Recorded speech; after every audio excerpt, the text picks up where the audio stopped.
ಅಪಾರ್ಟ್ಮೆಂಟ್ನಲ್ಲಿ ಬೆಂಕಿ ಹೊತ್ತಿ ಉರಿಯಲು ಕಾರಣವೇನು? ಸದನದಲ್ಲಿ ಸಿದ್ದು ಪಂಚೆ ಮ್ಯಾಟರ್ ಚರ್ಚೆಗೆ ಗ್ರಾಸವಾಗಿತ್ತು ಹೇಗೆ? ಬೆಂಗಳೂರಿನಲ್ಲಿ ನಡುರಾತ್ರಿ ನಡೀತಾ ಯುವತಿ ಮೇಲೆ ಅತ್ಯಾಚಾರ. ಇದೆಲ್ಲವನ್ನ ನೋಡೋಣ ನ್ಯೂಸ್ ಎಕ್ಸ್‌ಪ್ರೆಸ್‌ನಲ್ಲಿ. ಅಪಾರ್ಟ್ಮೆಂಟ್ ಬೆಂಕಿ ಹಿಂದಿನ ಕಹಾನಿಯಾದ್ರೂ ಏನು? ಫ್ಲಾಟ್ಗಳಲ್ಲಿ ಬೆಂಕಿ ಕಾಣಿಸಿಕೊಳ್ಳೋಕೆ ಅಸಲಿ ಕಾರಣವಾದ್ರೂ ಏನು? ಬಾಗಿಲ ಕಡೆಯಿಂದಲೇ ಬೆಂಕಿ ಆವರಿಸಿಕೊಂಡಿತ್ತ? ನೋಡೋಣ ಬೆಂಕಿಯ ಬಲೆ ನ್ಯೂಸ್ ಎಕ್ಸ್‌ಪ್ರೆಸ್‌ನಲ್ಲಿ. ಬೆಂಗಳೂರಿನ ಅಪಾರ್ಟ್ಮೆಂಟ್ನಲ್ಲಿ ಅಗ್ನಿ ದುರಂತ ಪ್ರಕರಣಕ್ಕೆ ಸಂಬಂಧಿಸಿದಂತೆ ಇನ್ಸೈಡ್ ಮಾಹಿತಿ ಟಿವಿ9ಗೆ ಲಭ್ಯವಾಗಿದೆ. ಮೇಲ್ನೋಟಕ್ಕೆ ಅಗ್ನಿ ಅವಘಡಕ್ಕೆ ಸಿಲಿಂಡರ್ ಸ್ಫೋಟ ಅಥವಾ ಶಾರ್ಟ್ ಸರ್ಕ್ಯೂಟ್ ಕಾರಣವಲ್ಲ ಅನ್ನೋದು ತಿಳಿದುಬಂದಿದೆ. ಮನೆಯ ಹಾಲ್ನಲ್ಲಿ ಹಚ್ಚಿದ ದೇವರ ದೀಪವೇ ಇಷ್ಟೆಲ್ಲ ದುರಂತಕ್ಕೆ ಕಾರಣ ಅಂತ ಹೇಳಲಾಗಿದೆ.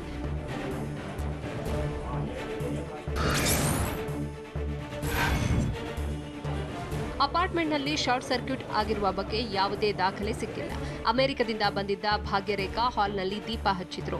ಹಾಲ್ನಲ್ಲಿ ದೀಪಗಳು ಪತ್ತೆಯಾಗಿದ್ದು, ಗಾಳಿಗೆ ದೀಪ ಕೆಳಗೆ ಬಿದ್ದು ಪಕ್ಕದಲ್ಲಿರುವ ವಸ್ತುಗಳಿಗೆ ಬೆಂಕಿ ಹೊತ್ತಿಕೊಂಡಿದೆ ಎನ್ನಲಾಗಿದೆ. ದೇವರಿಗೆ ದೀಪ ಹಚ್ಚಿ ಮಧ್ಯಾಹ್ನ ಭಾಗ್ಯರೇಖಾ ಹಾಗೂ ಲಕ್ಷ್ಮೀದೇವಿ ನಿದ್ರೆಗೆ ಜಾರಿದ್ರು. ಬೆಂಕಿ ಹೊತ್ತಿ ತೀವ್ರ ಸ್ವರೂಪ ಪಡೆದಾಗ ಎಚ್ಚರವಾಗಿರಬಹುದು ಅಂತ ತನಿಖಾಧಿಕಾರಿಗಳು ಶಂಕೆ ವ್ಯಕ್ತಪಡಿಸಿದ್ದಾರೆ.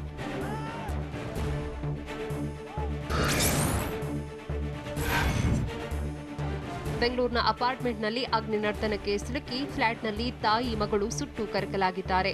ಅಗ್ನಿ ಅವಘಡದಲ್ಲಿ ತಾಯಿ ಲಕ್ಷ್ಮೀದೇವಿ, ಪುತ್ರಿ ಭಾಗ್ಯರೇಖಾ ಜೀವ ದಹನವಾಗಿದ್ದಾರೆ. ಕೂತಲ್ಲಿಯೇ ಪುತ್ರಿ ಭಾಗ್ಯರೇಖಾ ಪ್ರಾಣ ಸುಟ್ಟು ಕರಕಲಾಗಿದೆ.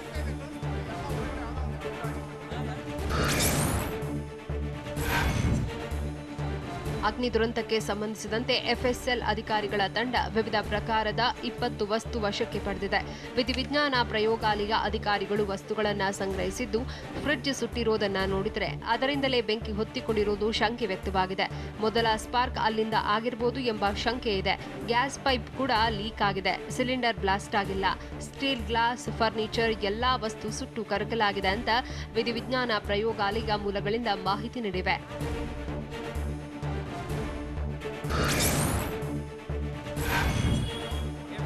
ಬೆಂಕಿ ಅವಘಡಕ್ಕೆ ಫ್ರಿಡ್ಜ್ನಿಂದ ಉಂಟಾದ ಸ್ಪಾರ್ಕ್ ಕಾರಣ ಅನ್ನೋ ಅನುಮಾನವೂ ಇದೆ. ಜೊತೆಗೆ ಮನೆಯಲ್ಲಿ 2 ಸಿಲಿಂಡರ್ಗಳು ಪತ್ತೆಯಾಗಿದೆ. ಒಂದು ಸಿಲಿಂಡರ್ನಲ್ಲಿ ಫುಲ್ ಗ್ಯಾಸ್ ಇತ್ತು, ಮತ್ತೊಂದರಲ್ಲಿ 4 ಕೆಜಿಯಷ್ಟು ಗ್ಯಾಸ್ ಬಾಕಿ ಉಳಿದಿದೆ. ಗ್ಯಾಸ್ ಲೀಕ್ನಿಂದಾಗಿ ಫ್ರಿಡ್ಜ್ ಸ್ಪಾರ್ಕ್ನಿಂದ ಹೊತ್ತಿಕೊಂಡ ಬೆಂಕಿ ಅಂತ ಹೇಳಲಾಗ್ತಿದೆ. ಮನೆಯಲ್ಲಿರುವ ಎಲ್ಲಾ ವಸ್ತುಗಳು ಸಂಪೂರ್ಣ ಬೆಂಕಿಗಾಹುತಿಯಾಗಿವೆ.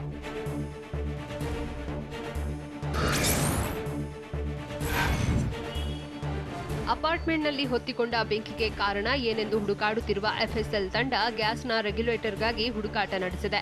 ರೆಗ್ಯುಲೇಟರ್ ಸಿಕ್ಕಿದಲ್ಲಿ ಬೆಂಕಿ ಹೇಗೆ ಹೊತ್ತಿಕೊಂಡಿದೆ ಎಂದು ತಿಳಿಯುತ್ತೆ. ಗ್ಯಾಸ್ ಏಜೆನ್ಸಿಗೆ ಕೂಡಲೇ ವರದಿ ನೀಡುವಂತೆ ಸೂಚನೆ ನೀಡಲಾಗಿದೆ. ಸದ್ಯ ಎಫ್ಎಸ್ಎಲ್ ವರದಿಗಾಗಿ ಪೊಲೀಸರು ಕಾಯುತ್ತಿದ್ದಾರೆ.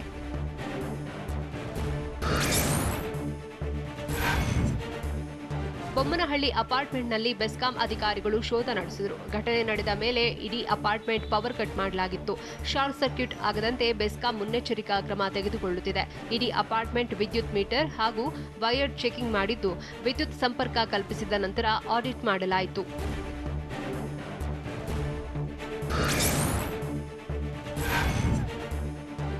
ಅಪಾರ್ಟ್ಮೆಂಟ್ನ ಅಗ್ನಿ ದುರ್ಘಟನೆಗೆ ಕಾರಣ ಇನ್ನೂ ನಿಗೂಢವಾಗಿತ್ತು. ಮೊದಲಿಗೆ ಸಿಲಿಂಡರ್ ಬ್ಲಾಸ್ಟ್ ಆಗಿರಬಹುದೆಂಬ ಶಂಕೆ ವ್ಯಕ್ತವಾಗಿತ್ತು. ಆದರೆ ಪ್ರಾಥಮಿಕ ತನಿಖೆಯಲ್ಲಿ ಸಿಲಿಂಡರ್ ಬ್ಲಾಸ್ಟ್ ಆಗಿಲ್ಲ ಅನ್ನೋದು ಖಚಿತಪಟ್ಟಿದೆ. ಅಲ್ಲದೆ ಹಾಗೆ ಗ್ಯಾಸ್ ಪೈಪ್ಲೈನ್ನಿಂದಲೂ ಬೆಂಕಿ ಹೊತ್ತಿಲ್ಲ ಎನ್ನಲಾಗಿದೆ. ಆದರೆ ಮನೆ ಬಾಗಿಲ ಕಡೆಯಿಂದ ಬೆಂಕಿ ಹೊತ್ತಿರೋ ಅನುಮಾನ ದಟ್ಟವಾಗಿತ್ತು. ಹೀಗಾಗಿ ಮೃತರಿಬ್ಬರು ಮನೆಯಿಂದ ಹೊರಬರಲಾಗದೆ ಕಿರುಚಾಡಿದ್ದಾರೆ. ಕಡೆಗೆ ಬಾಲ್ಕನಿ ಸೇರಿಕೊಂಡಿದ್ದು, ಆ ಬಳಿಕ ಅಗ್ನಿ ಕೆನ್ನಾಲಗೆಗೆ ದಹನವಾಗಿದ್ದಾರೆ.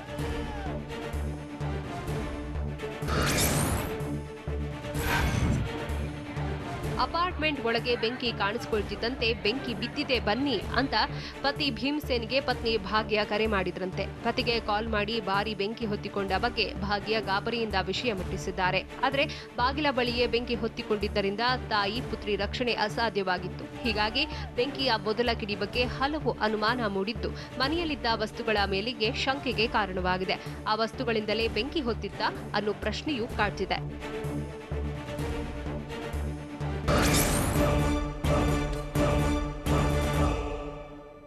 ಮನೆ ಮಾಲೀಕನ ಸಮ್ಮುಖದಲ್ಲೇ ಪರಿಶೀಲನೆ ನಡೆದಿದ್ದು ಹೇಗೆ? ಅಗ್ನಿ ಅವಘಡದ ಬಗ್ಗೆ ಗೃಹ ಸಚಿವರು ಹೇಳಿದ್ದೇನು? ಒಳಾಂಗಣ ವಿನ್ಯಾಸದಿಂದಲೇ ಬೆಂಕಿ ಹೊತ್ತಿಕೊಳ್ತಾ? ನೋಡೋಣ ಅಗ್ನಿಕುಂಡ ನ್ಯೂಸ್ ಎಕ್ಸ್‌ಪ್ರೆಸ್‌ನಲ್ಲಿ. ಫ್ಲಾಟ್ ಮಾಲೀಕ ಭೀಮ್ಸೇನ್ ಮತ್ತು ಆತನ ಪುತ್ರಿ ಪ್ರೀತಿ ಸಮ್ಮುಖದಲ್ಲಿ ಪೊಲೀಸರು ಸ್ಥಳ ಮಹಜರು ನಡೆಸಿದ್ರು. ಈ ವೇಳೆ ಅಪಾರ್ಟ್ಮೆಂಟ್ಗೆ ಬೆಂಕಿ ಹೇಗೆ ಹತ್ಕೊಳ್ತು, ಮನೆಯಲ್ಲಿ ಯಾವ ವಸ್ತುಗಳಿದ್ವು ಅನ್ನೋದರ ಬಗ್ಗೆ ಪರಿಶೀಲನೆ ನಡೆಸಿದ್ರು. ಇನ್ನು ಎಫ್ಎಸ್ಎಲ್ ಮತ್ತು ಬೆಸ್ಕಾಂ ಅಧಿಕಾರಿಗಳು ಕೂಡ ಫ್ಲಾಟ್ಗೆ ಆಗಮಿಸಿ ಪರಿಶೀಲನೆ ನಡೆಸಿದ್ರು. ಎಲೆಕ್ಟ್ರಿಕಲ್ ವಸ್ತುಗಳಿಂದ ಬೆಂಕಿ ಹತ್ತಿರಬೇಕು ಎಂಬ ಶಂಕೆ ವ್ಯಕ್ತವಾಗಿದ್ದು, ಮೊದಲ ಕಿಡಿಯ ಮೂಲ ಪತ್ತೆ ಹಚ್ಚೋಕೆ ಎಫ್ಎಸ್ಎಲ್ ಟೀಮ್ ಪರಿಶೀಲನೆ ನಡೆಸಿತು.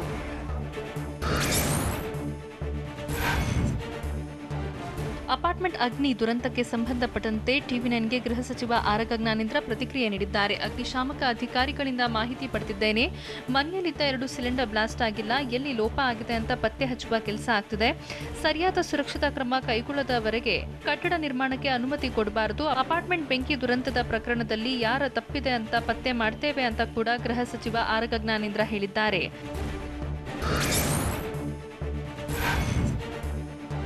ಅಗ್ನಿ ದುರಂತ ನಡೆದ ಅಪಾರ್ಟ್ಮೆಂಟ್ಗೆ ಅಗ್ನಿಶಾಮಕ ದಳದ ವಾಹನ ಹೋಗೋದಕ್ಕೂ ರಸ್ತೆ ಇರಲಿಲ್ಲ ಅಂತ ಗೃಹ ಸಚಿವ ಆರಗ ಜ್ಞಾನೇಂದ್ರ ಹೇಳಿದ್ದಾರೆ. ಅಲ್ಲದೆ ಇನ್ನು ಮುಂದೆ ಕಟ್ಟಡ ನಿರ್ಮಾಣ ಮಾಡುವವರು ಸುರಕ್ಷತಾ ಕ್ರಮ ಕೈಗೊಳ್ಳಬೇಕು. ಸುರಕ್ಷತೆ ಇಲ್ಲದೆ ಕಟ್ಟಡ ನಿರ್ಮಾಣಕ್ಕೆ ಮುಂದಾದರೆ ಕಾನೂನು ಕ್ರಮ ತೆಗೆದುಕೊಳ್ತೇವೆ ಅಂತ ಗೃಹ ಸಚಿವರು ಹೇಳಿದ್ದಾರೆ.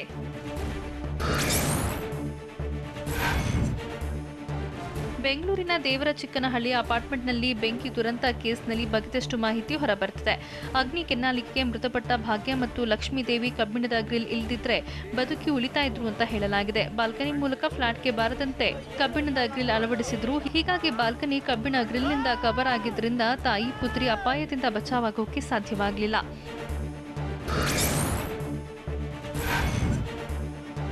ಅಪಾರ್ಟ್ಮೆಂಟ್ಗೆ ಬೆಂಕಿ ಬಿದ್ದ ತಕ್ಷಣ ಲಕ್ಷ್ಮೀದೇವಿ ಮತ್ತು ಭಾಗ್ಯರೇಖಾ ಬಾಲ್ಕನಿಗೆ ಓಡಿ ಬಂದಿದ್ರು. ಬಾಲ್ಕನಿಯಲ್ಲಿ ನಿಂತು ರಕ್ಷಣೆಗಾಗಿ ಕೂಗಾಡಿದ್ರು. ಆದರೆ ಕಬ್ಬಿಣದ ಗ್ರಿಲ್ ಇದ್ದಿದ್ರಿಂದ ಕೆಳಗೆ ಜಿಗಿಯೋಕೆ ಆಗಿಲ್ಲ. ಅಲ್ಲದೆ ರಕ್ಷಣೆಯೂ ಸಾಧ್ಯ ಆಗಿಲ್ಲ. ಇನ್ನು ಭಾರೀ ಬೆಂಕಿ ಆವರಿಸುತ್ತಿದ್ದಂತೆ ಬಾಲ್ಕನಿಯಲ್ಲಿದ್ದ ತಾಯಿ ಪುತ್ರಿ ಬೆಂಕಿಗೆ ಆಹುತಿಯಾಗಿದ್ದಾರೆ.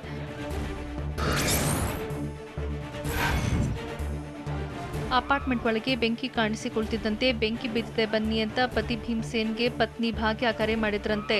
ಪತಿಗೆ ಕಾಲ್ ಮಾಡಿ ಭಾರಿ ಬೆಂಕಿ ಹೊತ್ತುಕೊಂಡ ಬಗ್ಗೆ ಭಾಗ್ಯ ಗಾಬರಿಯಿಂದ ವಿಷಯ ಮುಟ್ಟಿಸಿದ್ದಾರೆ.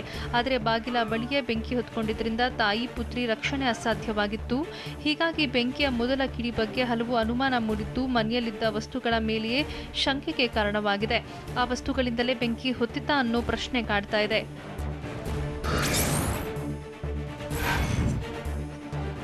ಬೊಮ್ಮನಹಳ್ಳಿ ಬಳಿಯ ದೇವರಚಿಕ್ಕನಹಳ್ಳಿ ಅಪಾರ್ಟ್ಮೆಂಟ್ನ ಅಗ್ನಿ ದುರಂತ ಕೇಸ್ಗೆ ಬೇಗೂರು ಠಾಣೆಯಲ್ಲಿ ಪ್ರಕರಣ ದಾಖಲಾಗಿದೆ. ಫ್ಲಾಟ್ ಮಾಲೀಕ ಭೀಮ್ಸೇನ್ ದೂರಿನ ಮೇರೆಗೆ ಕೇಸ್ ದಾಖಲಿಸಿಕೊಂಡ ಪೊಲೀಸರು ತನಿಖೆ ಮುಂದುವರೆಸಿದ್ದಾರೆ. ಬೆಂಕಿ ಕೆನ್ನಾಲಿಗೆಗೆ ಮನೆ ಸಂಪೂರ್ಣ ಸುಟ್ಟು ಕರಕಲಾಗಿದ್ದು ಸದ್ಯ ಅಗ್ನಿ ಅವಘಡಕ್ಕೆ ಕಾರಣ ಏನು ಅನ್ನೋದು ತಿಳಿದು ಬಂದಿಲ್ಲ. ಅಗ್ನಿ ದುರಂತದ ತನಿಖೆ ನಡೆಸಿ ಕಾರಣ ಹುಡುಕಿ ಅಂತ ದೂರಿನಲ್ಲಿ ಉಲ್ಲೇಖಿಸಿದ್ದಾರೆ.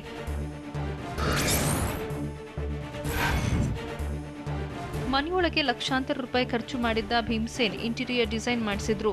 ಇಂಟೀರಿಯರ್ಗಳನ್ನ ಪಿಒಪಿ, ವುಡ್ ಹಾಗೂ ಪ್ಲೈವುಡ್ಗಳಿಂದ ನಿರ್ಮಾಣ ಮಾಡಲಾಗಿತ್ತು. ಮನೆಯ ಫ್ಲೋರ್ಗೆ ಹಾಗೂ ಇಂಟೀರಿಯರ್ಗೆ ಹೆಚ್ಚಾಗಿ ವುಡ್ ಹಾಗೂ ಪ್ಲೈವುಡ್ ಬಳಕೆ ಮಾಡಲಾಗಿತ್ತು. ವುಡ್ ಹಾಗೂ ಪ್ಲೈವುಡ್ಗೆ ಬೆಂಕಿ ತೀವ್ರವಾಗಿ ಹೊತ್ತುಕೊಂಡಿದೆ.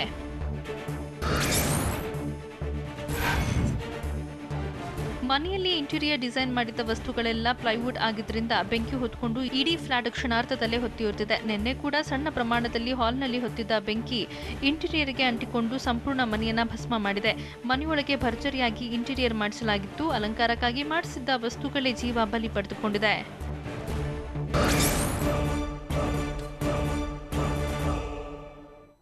ಮೈಸೂರು ಗ್ಯಾಂಗ್ ರೇಪ್ ವಿಚಾರವನ್ನ ಕೆದಕಿದ ಸಿದ್ದು ಸರ್ಕಾರಕ್ಕೆ ಟಕ್ಕರ್ ಕೊಟ್ಟಿದ್ದೇಗೆ? ಸಚಿವ ಸುಧಾಕರ್ ವಿರುದ್ಧ ಸಿದ್ದು ಗರಂ ಆಗಲು ಕಾರಣವೇನು? ಕಲಾಪದಲ್ಲೇ ಕಳಚಿಬಿದ್ದ ಸಿದ್ದು ಪಂಚೆ ಹಾಸ್ಯ ಪ್ರಸಂಗವಾಗಿದ್ದೇಗೆ? ನೋಡೋಣ ಸದನ ಕದನ ನ್ಯೂಸ್ ಎಕ್ಸ್‌ಪ್ರೆಸ್‌ನಲ್ಲಿ. ಮೈಸೂರಿನಲ್ಲಿ ವಿದ್ಯಾರ್ಥಿನಿ ಮೇಲೆ ನಡೆದ ರೇಪ್ ವಿಚಾರವನ್ನ ವಿಧಾನಸಭೆ ಕಲಾಪದ ವೇಳೆ ವಿಪಕ್ಷ ನಾಯಕ ಸಿದ್ದರಾಮಯ್ಯ ಪ್ರಸ್ತಾಪಿಸಿದರು. ನಿರಂತರ 1 ಗಂಟೆಗೂ ಹೆಚ್ಚು ಕಾಲ ಮಾತನಾಡಿದ ಸಿದ್ದರಾಮಯ್ಯ, ಆಯುರ್ವೇದ ಕಾಲೇಜು ಮುಂಭಾಗವೇ ವಿದ್ಯಾರ್ಥಿನಿ ಮೇಲೆ ಅತ್ಯಾಚಾರವಾಗಿದೆ. ತನ್ನ ಸ್ನೇಹಿತನ ಜೊತೆ ಯುವತಿ ವಾಯುವಿಹಾರಕ್ಕೆ ತೆರಳಿದ್ದ ಹೋಗಿದ್ದ ವೇಳೆ ರೇಪ್ ಆಗಿದೆ. ಆದರೆ ಮೈಸೂರು ಸಾಂಸ್ಕೃತಿಕ ನಗರಿಯಾಗಿದೆ, ಜೊತೆಗೆ ಎಜುಕೇಷನ್ ಹಬ್ ಕೂಡ ಆಗಿದೆ. ಇದು ಪ್ರವಾಸಿಗರ ಮೇಲೆ ಪರಿಣಾಮ ಬೀರಿ ಸಾಂಸ್ಕೃತಿಕ ನಗರಿ ಎಂಬ ಹೆಸರಿಗೆ ಕಳಂಕ ತರುತ್ತೆ ಅಂತಾನು ಸಿದ್ದರಾಮಯ್ಯ ಹೇಳಿದ್ರು.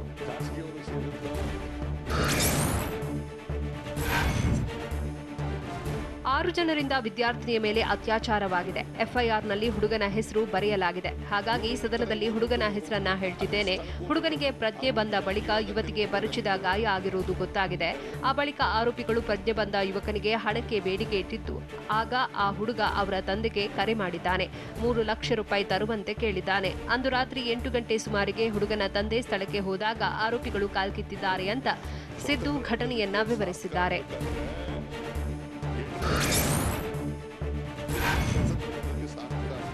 ಮೈಸೂರಿಗೆ ಹೋಗಿ ಗೃಹ ಸಚಿವರು ಪೋಸ್ ಕೊಟ್ರು ಎಂದಿದ್ದ ಸಿದ್ದರಾಮಯ್ಯ ಮಾತಿಗೆ ಗೃಹ ಸಚಿವ ಆರಗ ಜ್ಞಾನೇಂದ್ರ ಸದನದಲ್ಲಿ ಉತ್ತರ ಕೊಟ್ರು.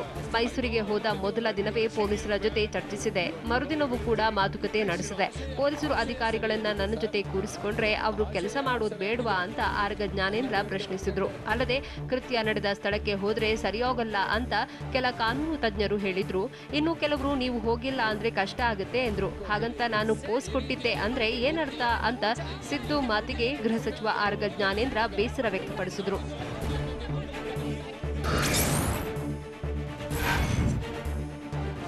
ಕೃತ್ಯ ನಡೆದ ಸ್ಥಳಕ್ಕೆ ಹೋದ್ರೆ ಸರಿಯಾಗಲ್ಲ ಅಂತ ಕೆಲ ಕಾನೂನು ತಜ್ಞರು ಹೇಳಿದ್ರು ಎಂದು ಗೃಹ ಸಚಿವ ಆರಗ ಜ್ಞಾನೇಂದ್ರ ಮಾತಿಗೆ ಸಿದ್ದರಾಮಯ್ಯ ಟಾಂಗ್ ಕೊಟ್ರು. ಗೃಹ ಸಚಿವರು ಘಟನಾ ಸ್ಥಳಕ್ಕೆ ಹೋಗಬಾರದೆಂದು ಇರಲ್ಲ, ಕೃತ್ಯ ನಡೆದ ಸ್ಥಳಕ್ಕೆ ಹೋಗಬಾರದು ಎಂದು ಯಾರು ಹೇಳಿದ್ರು? ಲಾಯರ್ ಈ ರೀತಿ ಹೇಳಿರುವುದಕ್ಕೆ ಸಾಧ್ಯವೇ ಇರಲ್ಲ. ಪೊಲೀಸರು ಯಾರೋ ನಿಮಗೆ ಈ ರೀತಿ ಹೇಳಿರಬಹುದು ಅಂತ ವಿಧಾನಸಭೆಯಲ್ಲಿ ವಿಪಕ್ಷ ನಾಯಕ ಸಿದ್ದರಾಮಯ್ಯ ಗೃಹ ಸಚಿವರಿಗೆ ತಿರುಗೇಟು ಕೊಟ್ರು.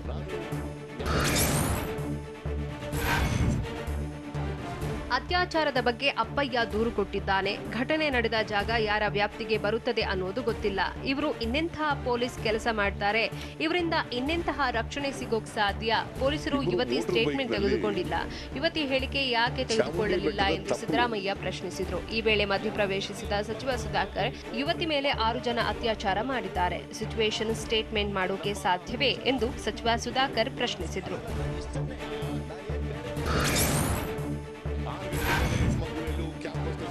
ಸಚಿವ ಡಾಕ್ಟರ್ ಸುಧಾಕರ್ ಮೇಲೆ ಸಿದ್ದರಾಮಯ್ಯ ಗರಂ ಆಗಿದ್ರು. ಸಿದ್ದರಾಮಯ್ಯ ಮಾತಿನ ವೇಳೆ ಪದೇ ಪದೇ ಮಧ್ಯಪ್ರವೇಶ ಮಾಡುತ್ತಿದ್ದ ಸುಧಾಕರ್ಗೆ ನೀವು ಮಂತ್ರಿಯಾಗಿ ಈ ರೀತಿ ಮಾಡುವಂತಿಲ್ಲ, ಗೃಹ ಸಚಿವರು ಉತ್ತರ ಕೊಡ್ತಾರೆ, ಅವರು ಸಮರ್ಥರಿದ್ದಾರೆ, ಗೃಹ ಸಚಿವರು ನಿಮಗಿಂತ ಸೀನಿಯರ್ ಎಂದು ಸಿಟ್ಟಾಗಿ ಸುಧಾಕರ್ಗೆ ಹೇಳಿದ್ರು. ಸಿದ್ದರಾಮಯ್ಯ ಸಿಟ್ಟಿನ ಮಾತಿಗೆ ಸಚಿವ ಸುಧಾಕರ್ ಸುಮ್ಮನೆ ಕುಳಿತರು.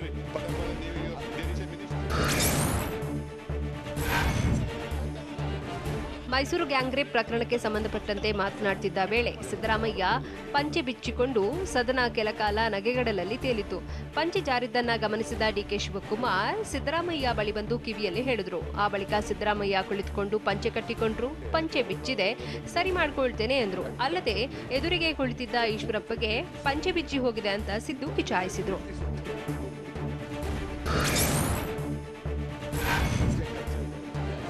ಸಿದ್ದರಾಮಯ್ಯ ಪಂಚೆ ಬಿಚ್ಚಿದ ವಿಚಾರದಲ್ಲಿ ಶಾಸಕ ರಮೇಶ್ ಕುಮಾರ್ ಮಧ್ಯಪ್ರವೇಶಿಸಿ ಮಾತನಾಡಿದ್ರು. ನಮ್ಮ ಅಧ್ಯಕ್ಷರು ಪಂಚೆ ಬಿಚ್ಚಿದ್ದನ್ನ ಸಿದ್ದು ಕಿವಿಯಲ್ಲಿ ಬಂದು ಹೇಳಿದ್ರು, ಆದರೆ ಸಿದ್ದರಾಮಯ್ಯನವರು ಅದನ್ನು ಊರಿಗೆಲ್ಲ ಹೇಳಿದ್ರು ಅಂತ ನಗೆ ಚಟಾಕಿ ಹಾರಿಸಿದ್ರು. ಆ ಬಳಿಕ ಮಾತನಾಡಿದ ಸಿದ್ದರಾಮಯ್ಯ, ಮೊದಲು ಪಂಚೆ ಕಟ್ಟಿದ್ರೆ ಬಿಚ್ಚಿಕೊಳ್ತಿರ್ಲಿಲ್ಲ, ಆದ್ರೀಗ ಕೊರೋನಾ ಬಂದ ಬಳಿಕ ಬುಜ್ಜು ಜಾಸ್ತಿ ಬಂದಿದೆ, ಹಾಗಾಗಿ ಪಂಚೆ ಬಿಚ್ಚಿಕೊಳ್ಳುತ್ತದೆ, ಅದಕ್ಕೆ ಯಾವಾಗ್ಲೂ ಜುಬ್ಬ ಹಾಕೊಳ್ಳೋದು ಅಂತ ಸಿದ್ದರಾಮಯ್ಯ ಸದನವನ್ನ ಮತ್ತಷ್ಟು ನಗೆಗಡಲಲ್ಲಿ ಮುಳುಗಿಸಿದ್ರು.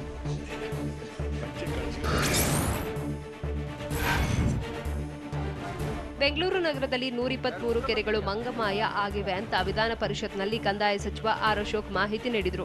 25 ವರ್ಷಗಳ ಹಿಂದೆ ಬೆಂಗಳೂರಿನಲ್ಲಿ 837 ಕೆರೆಗಳು ಇದ್ವು. ಈ ಪೈಕಿ 734 ಕೆರೆಗಳು ಮಾತ್ರ ಜೀವಂತವಾಗಿವೆ ಎಂದ ಅಶೋಕ್, ಅದರಲ್ಲಿ 90% ಕೆರೆಗಳು ಒತ್ತುವರಿಯಾಗಿವೆ. ಇನ್ನೂ 384 ಕೆರೆಗಳ ಒತ್ತುವರಿ ಬಾಕಿ ಇದೆ ಅಂತ ಹೇಳಿದ್ರು. ಕೆರೆಗಳ ಒತ್ತುವರಿ ತೆರವಿಗೆ ಜಿಲ್ಲಾಡಳಿತಕ್ಕೆ ಸೂಚನೆ ನೀಡಿದ್ದೇವೆ, ಇರೋ ಕೆರೆಗಳನ್ನಾದರೂ ಉಳಿಸಬೇಕಿದೆ ಅಂತ ಸಚಿವ ಆರ್ ಅಶೋಕ್ ಹೇಳಿದ್ರು.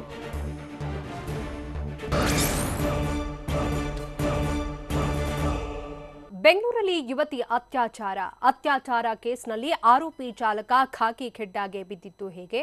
ಸಿಎಂ ಗೂಬೆ ಕೂರಿಸೋದು ಸರಿಯಲ್ಲ ಅಂತ ಕೋಡಿಹಳ್ಳಿ ಕಿಡಿಕಾರಿದ್ದೇಕೆ? ನೋಡೋಣ ಸಮಗ್ರ ನ್ಯೂಸ್ ಎಕ್ಸ್‌ಪ್ರೆಸ್‌ನಲ್ಲಿ.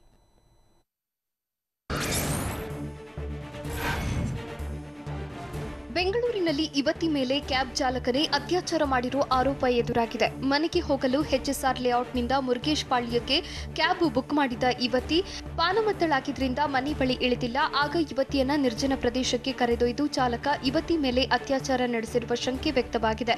ಪೊಲೀಸರು ಆರೋಪಿ ಚಾಲಕನಿಗಾಗಿ ಶೋಧ ಮುಂದುವರೆಸಿದ್ದಾರೆ.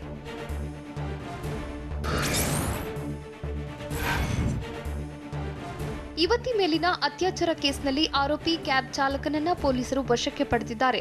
ಊಬರ್ ಕಾರು ಚಾಲಕನಾಗಿದ್ದ ದೇವರಾಜ್ ಮೂಲತಃ ಆಂಧ್ರದವನು. ಬೆಂಗಳೂರಿನಲ್ಲಿ ಕ್ಯಾಬ್ ಡ್ರೈವರ್ ಆಗಿ ಕೆಲಸ ಮಾಡ್ತಾ ಇದ್ದ. ಘಟನೆ ನಡೆದ ಕೇವಲ 10-11 ಗಂಟೆಗಳಲ್ಲಿ ಅರೆಸ್ಟ್ ಮಾಡಿದ್ದಾರೆ.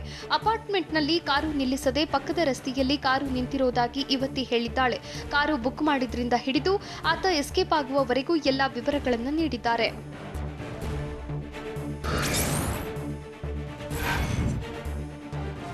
ಸಂತ್ರಸ್ತ ಮಹಿಳೆ ಊಬರ್ ಕ್ಯಾಬ್ನಲ್ಲಿ ಬಂದಿದ್ದು ಗಾಡಿ ನಿಂತಾಗ ಚಾಲಕ ದೇವರಾಜ್ ಎಂಬಾತ ಅತ್ಯಾಚಾರ ಎಸಗಿರುವುದಾಗಿ ದೂರು ನೀಡಲಾಗಿತ್ತು ಅಂತ ಹೆಚ್ಚುವರಿ ಪೊಲೀಸ್ ಆಯುಕ್ತ ಮುರುಗನ್ ಹೇಳಿದ್ರು. 3 ಟೀಮ್ನಿಂದ ಕಾರ್ಯಾಚರಣೆ ನಡೆಸಲಾಗಿತ್ತು.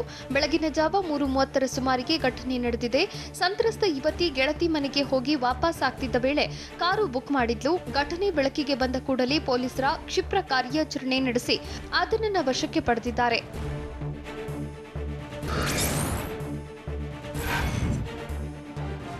ಮಧ್ಯರಾತ್ರಿ ಸುಮಾರು 2 ಗಂಟೆಗೆ ಯುವತಿ ಕ್ಯಾಬ್ ಬುಕ್ ಮಾಡಿದ್ದಾಳೆ. ಆ ಬಳಿಕ ಆತ ಅಲ್ಲಿಂದ ಬೇರೊಂದು ಸ್ಥಳಕ್ಕೆ ಕರೆದೊಯ್ದು ಅತ್ಯಾಚಾರ ಮಾಡಿರುವ ಶಂಕೆ ವ್ಯಕ್ತವಾಗಿದೆ.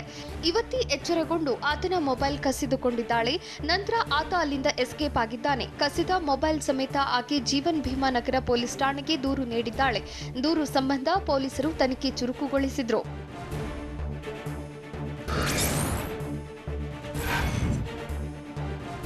ದೆಹಲಿ ಹೋರಾಟದ ಬಗ್ಗೆ ಸಿಎಂ ಬೊಮ್ಮಾಯಿ ಆರೋಪಕ್ಕೆ ಕಿಡಿಕಾರಿದ ರೈತಪರ ಹೋರಾಟಗಾರ ಕೋಡಿಹಳ್ಳಿ ಚಂದ್ರಶೇಖರ್, ಬೊಮ್ಮಾಯಿ ಅವರು ದೆಹಲಿ ರೈತರ ಹೋರಾಟದ ಬಗ್ಗೆ ಮಾತನಾಡೋದು ಸರಿಯಲ್ಲ ಅಂತ ಹೇಳಿದ್ರು. ಕಲಬುರಗಿಯಲ್ಲಿ ಮಾತನಾಡಿದ ಕೋಡಿಹಳ್ಳಿ, ಸಿಎಂ ಆದವರು ಅಂತೆ ಕಂತೆ ಅಂತ ಗೂಬೆ ಕೂರಿಸೋದು ಸರಿಯಲ್ಲ. ದೆಹಲಿ ಹೋರಾಟದ ಬಗ್ಗೆ ಬಿಡಿ, ನಮಗೆ ಎಲ್ಲಿಂದ ಎಷ್ಟು ಹಣ ಬಂದಿದೆ ಎಂದು ತನಿಖೆ ಮಾಡಿ. ನೀವು ರೈತರ ಬಗ್ಗೆ ಈ ರೀತಿಯಾಗಿ ಮಾತನಾಡಿದ್ರೆ ನಿಮ್ಮ ನೈತಿಕತೆ ಬಗ್ಗೆ ನಾವು ಮಾತನಾಡ್ತೇವೆ ಅಂತ ಕೋಡಿಹಳ್ಳಿ ಚಂದ್ರಶೇಖರ್ ಎಚ್ಚರಿಸಿದ್ರು.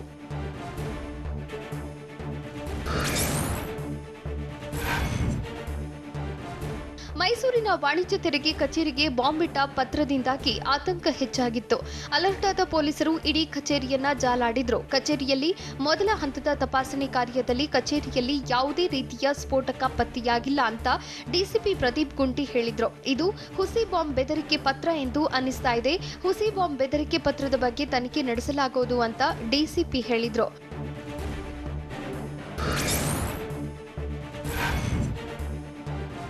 ಸಿನಿಮಾ ಸ್ಟೈಲ್ನಲ್ಲಿ ಬಸ್ನಲ್ಲಿ ಯುವತಿಗೆ ಕಿಸ್ ಕೊಟ್ಟಿದ್ದ ಯುವಕನನ್ನ ಬೆಂಗಳೂರಿನ ಬಾಗಲಗುಂಟೆ ಪೊಲೀಸರು ಬಂಧಿಸಿದ್ದಾರೆ. ಬಳ್ಳಾರಿ ಮೂಲದ ಇಂಜಿನಿಯರಿಂಗ್ ಯುವಕ ಮಧುಸೂದನ್ ರೆಡ್ಡಿ ಚಲಿಸ್ತಾ ಇದ್ದ ಬಸ್ಸಿನಲ್ಲಿ ಯುವತಿಗೆ ಮುತ್ತಿಟ್ಟು ಇಳಿದಿದ್ದ, ಮಾನಹಾನಿ ಮಾಡಿದ್ದಾರೆ ಅಂತ ಅಪರಿಚಿತ ಯುವಕನ ವಿರುದ್ಧ ಯುವತಿ ಪೊಲೀಸ್ ಠಾಣೆಯಲ್ಲಿ ದೂರು ನೀಡಿದ್ಲು. 354 ಎರ ಅಡಿಯಲ್ಲಿ ಈ ಬಗ್ಗೆ ಪ್ರಕರಣ ದಾಖಲಾಗಿತ್ತು.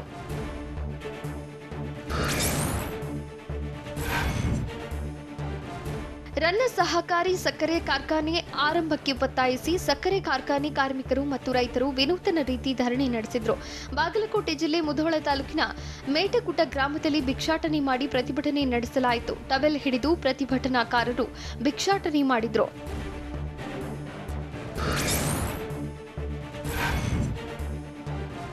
ಆತ್ಮಹತ್ಯೆ ಮಾಡಿಕೊಂಡು ಮೃತಪಟ್ಟಿದ್ದ ಮಹಾಂತ ನರೇಂದ್ರ ಗಿರಿಸ್ವಾಮಿ ಮಣ್ಣಲ್ಲಿ ಮಣ್ಣಾಗಿದ್ದಾರೆ. ಬಾಗಂಬರಿ ಮಠದಲ್ಲಿ ನರೇಂದ್ರ ಗಿರಿಸ್ವಾಮಿಗಳ ಅಂತ್ಯ ಸಂಸ್ಕಾರ ನಡೆಯಿತು. ಉತ್ತರ ಪ್ರದೇಶದ ಪ್ರಯಾಗ್ರಾಜ್ನಲ್ಲಿರುವ ಬಾಗಂಬರಿ ಮಠದಲ್ಲಿ ನಡೆದ ಅಂತ್ಯ ಸಂಸ್ಕಾರಕ್ಕೆ ವಿವಿಧ ಮಠಾಧೀಶರುಗಳು ಆಗಮಿಸಿದ್ರು. ಅಖಾಡ ಪರಿಷತ್ ಅಧ್ಯಕ್ಷರಾಗಿದ್ದ ಮಹಾಂತ ನರೇಂದ್ರ ಗಿರಿ ಅವರ ಶವ ನೇಣು ಬಿಗಿದ ಸ್ಥಿತಿಯಲ್ಲಿ ಪತ್ತೆಯಾಗಿತ್ತು.